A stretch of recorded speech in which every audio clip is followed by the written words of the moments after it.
So just to tell you a little bit of a story of how Franklin Harvest has started. So I just working my normal, corporate job, and started to get interested in gardening, because I think I always liked gardening kind of as a kid, and was kind of tired of going to the grocery store and just getting, things just terribly out of season and just really bad vegetables. I think I just wanted to kind of have my own garden. So one December, I went to the store. I wanted some tomatoes to make a meal or something, and I grabbed some tomatoes, and they were just the worst I've ever had. And I just decided at that point I was going to grow my own tomatoes forever. So I'm like, I'm never going to buy a tomato from the grocery store again. So I started doing some research and had some tomatoes, and got really started getting into it. And in addition to the whole flavor thing about how vegetables kind of don't taste the way that you want them to, or the way they used to, I started listening to people on YouTube, social media, about growing organically without using like herbicides and pesticides. And I really didn't know that was an option other than just doing it on a really small scale. So I didn't know that there were, that you could actually do things to the plant to make them healthier and more resistant to like pests and diseases, so that you didn't actually need to spray chemicals. And once I started getting into that, then that really kind of changed everything, where I felt like if this was an option, if I could learn how to do things this way, not only would we have, not only would I have better tasting food, but I'd have much more healthy food. And that's not just like a small scale thing that I could do for myself. It's something that I could do on a larger scale, like as a business. So that's kind of where it all started. So I just started with tomatoes, and the first year I really got into it. I had like 30 tomato plants, and I didn't have anywhere to grow them because I was living in the suburbs of Atlanta at the time.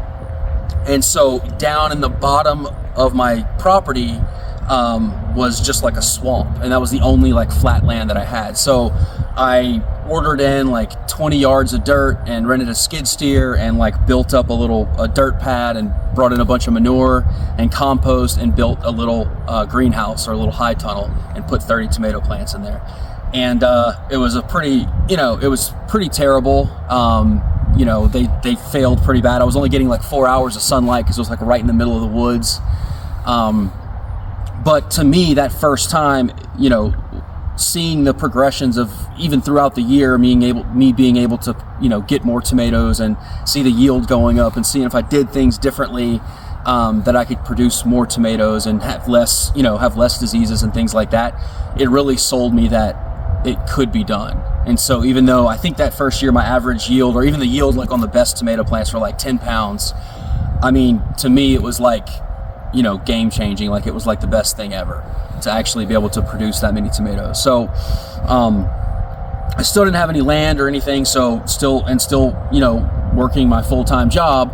So I asked my father-in-law, who had a little bit better land. He had like a half an acre that was basically just in sod in a yard, and I asked if I could build a greenhouse there, and he let me. So the whole next year, on land that's basically eventually going to get developed into condos, I just took this yard and I did the same thing. I turned it into a larger greenhouse, and this time I put about 150 plants in there, and kind of like exponentially more production, and figured out a lot of things, and really kind of built my confidence up more, and then and also the confidence of like, this can actually be done. Like you can actually grow food in this manner, where you're actually focused on the health of the plant versus just the yield.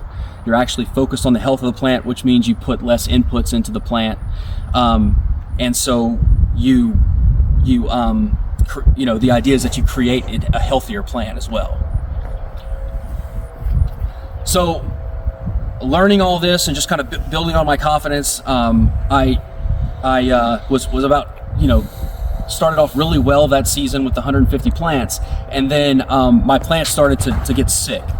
So I started having these, the tops of the plants would look like they had like a virus, was the closest thing. Like there's this virus called like tomato leaf virus or curly leaf virus, and I thought that's what I had.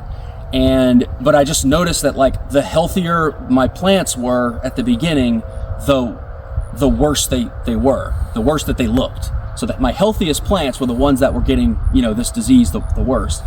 And what I had found out through a lot of research and trying to figure it out and calling the NRCS is that the compost that I had put down actually had like a residual herbicide that was affecting the tomato plants. So the healthiest plants were the ones with the deepest roots, and they had access to the most compost, and they got the sickest quickest. So it was a huge setback for that year. I had planned on actually like starting to go to market that year, and I had enough tomatoes to do farmers market, but I just completely canceled everything. And it was a huge setback. And it was kind of one of those moments where do you just kind of quit or take a break and kind of figure things out, or do you just push forward? And I think for me, it just basically reiterated everything that I was thinking about, everything that I thought that was wrong and could be improved upon. That was just kind of another indication of like what I was doing was important. And so, I just was pretty devastated and just thinking about like what all the things I needed to do. Like now to do this, to make this work, I can't even buy compost from someone. Like I have to make my own compost. And just all the things that I have to do myself, because there's just not, the whole food supply chain is just not set up for growing healthy food. And so it kind of put me in a desperate situation, a situation where I was kind of devastated and disheartened, but it also motivated me even more to think that I was doing the right thing. And so I started looking for land, and instead of buying, a few acres or whatever, I basically decided that I was gonna, submit, most of my life savings into this venture, and buy enough land where I could have, where I could integrate livestock and do like a full permaculture style, not just grow in the tunnels. And so I found some land, bought some land, and then the following year, which was 2 years ago, I had a full greenhouse on my own land for the first time, and started doing this, doing it part-time with help of family and friends. And then the plan was to just have other people kind of run it, me continue my corporate job, and just kind of like have this as something that I was kind of working towards, and having people help me do it. And then one day I just decided that how long or how many more years would I try to do both, and just decided to have a conversation with my family about just doing it full time, and kind of quitting and moving up to the farm full time. And that's what we did. So last year was the first year where I was doing this pretty much full time. And it's still challenging, still learning a lot, and I'm still, this is really the first year where we integrated more livestock. That's been a whole another challenge, but I feel like, as I learn more, I'm kind of changing and thinking about what this really, what I really want this to become. And I really want, a couple things. I really want this to be another example. There's already good examples of this, working for farmers. Another example of how farmers can modify a conventional system and go to a different system and be more profitable and make a better product. And then on the other side is producing the most important things that are good for human health. So if the whole food supply chain is shifting more towards things that are healthier for us and things that are good for us, even if that turns out to be more expensive, the amount of money that we're spending right now on healthcare would more than offset the extra cost of making food of very high quality. So I've had more challenges, more setbacks, still learning so much. But the original theory of could this work? Could this be scalable? Could enough people start doing this to actually have an alternative to the normal stuff at the grocery store?